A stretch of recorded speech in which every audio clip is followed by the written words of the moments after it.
Homelessness in Washington State by Crystal Blades, Brandman University.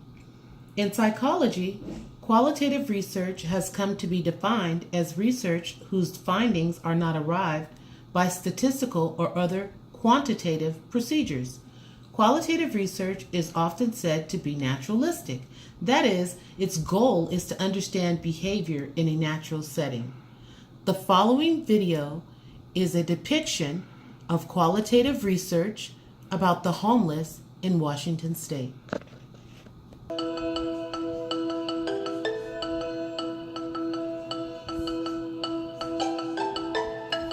It's extremely high, and it's very heartbreaking to hear that so many children are having to go through this tragedy.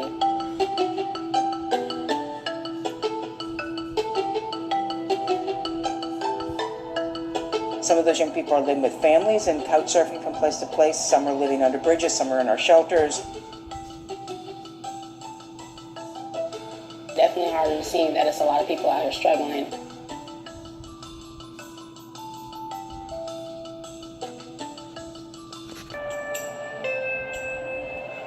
Being homeless has been a hell of an experience. I don't take life for granted. Anything can happen. It's been tough, but it's going to get better. Always push what's inside you. Anybody can end up homeless. We never thought it would be us. We make the best out of our situation and do what we can to keep our small community clean. It's me, my husband, and my two little babies, my little dogs, 2-pound baby. We saw the tents when we came into Seattle, and I was like, oh my God, look, there's people living over there. Then we're here. It's a very humbling experience, very, very humbling. Once you hit that bottom, it's hard to recover from that, but it's doable. I got here a little over a year ago, looking for work, hoping for something better. I started with a temp service and had things going pretty good. I was in a motel and I got robbed by a couple guys with a knife and was relieved of my money and all my belongings. I overheard a couple of guys talking about a tent city, and I came to check it out. And that night, I ended up moving here. What I thought would be a good idea, to save money, and what I thought would be a couple of weeks. The stay has been longer than I thought. Every year, volunteers search the streets of America's cities, counting the homeless.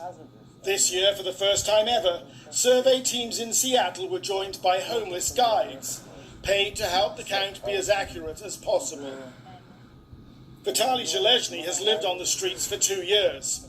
His story is not unusual. I lost my employment. I lost my family and do drugs, and it's how I ended up homeless. Now 4 weeks clean, Vitaly and survey colleague Lisa cruise the streets. Doorways, street corners, tents, and even vehicles are where an increasing number of people sleep. Some 3,000 every night in Seattle, according to a 2016 survey. We're counting people experiencing homelessness tonight to bear witness, to enumerate them so that we can make policy decisions and really know how many people are out there, what the need is, and what kind of services and housing are needed. Homelessness is more visible than ever in Seattle. Those working with the homeless see one basic cause. 45,000 households in Seattle pay more than 50% of their income on rent. That means they are one check away from potentially being homeless. Good afternoon. Yesterday I signed a proclamation declaring a civil state of emergency in response to the growing homeless crisis in our city.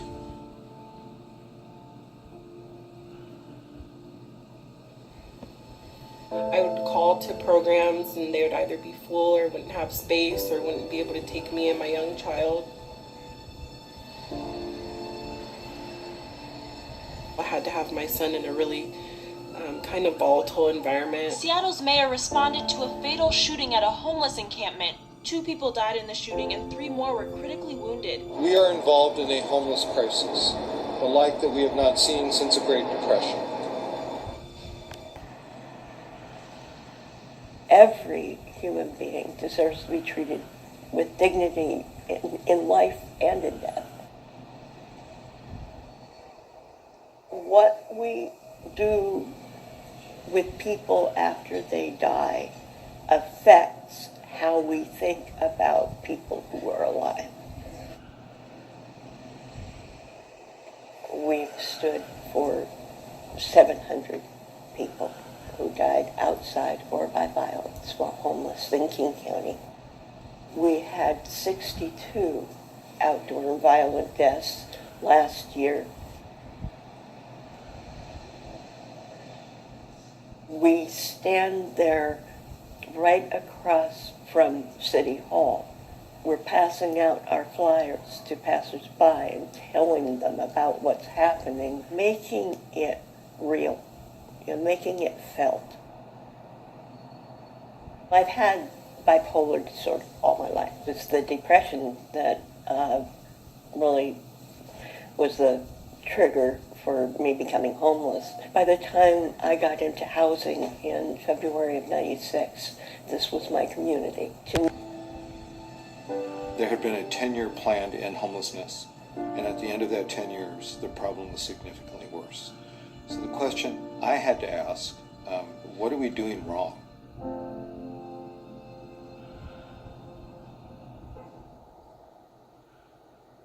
My name is Catherine Lester. I'm the Human Services Director for the City of Seattle. Our system has historically been fragmented. It can be very difficult for people who are in crisis to figure out what door to go into in order to access the services that they need. It's been one that has not often used data, not just for compliance, but also to really figure out what works for real people. We had missed somebody that was here. It's 8:30 in the morning in Fife when this small team of volunteers makes their first stop at a drive-through coffee stand. But did you happen to see what direction he went in from here? They just missed a homeless man who lives in his van, so Patty leaves some hygiene kits behind. And feel free to give them away. On this day in January, teams across Pierce County will count people who are experiencing homelessness. They pull over when they spot a woman near a convenience store.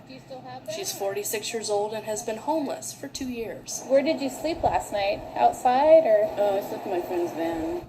In the same parking lot, Patty and her team run into 59-year-old Jim. But I went homeless here recently. I had a place in Puyallup. Okay. And my roommate died. The survey has 15 questions. Things like, how long have they been homeless? Or where did they sleep last night? If people are willing to answer. Where do you normally hang out? Well, casino. It's warm. Okay. Coffee. Jim says a heart attack stopped him from working the trade job he had done for 35 years. One morning I woke up and couldn't do it anymore. Yes. And it's so much of who you are, A photograph we were all passing around today. Look at it. It's not what it seems. This week, a woman in kindness offers food to someone who appears to be homeless. But in fact, he is actor Richard Gere, in character, shooting a film. Well, the groups who help the homeless say this picture is a way to open everyone's eyes to how invisible the homeless have become. One group even filmed a kind of experiment. People walking by the homeless not knowing they were secretly members of their own family, relatives they love. Here's ABC's John Donvan now with that video that has a lot of people talking tonight. This woman was filmed walking past a homeless person, something that happens thousands of times a day in America, but she did not realize the woman on the sidewalk was her own sister. This woman didn't realize it was her own uncle there. This man, no idea the person he's going past is his wife.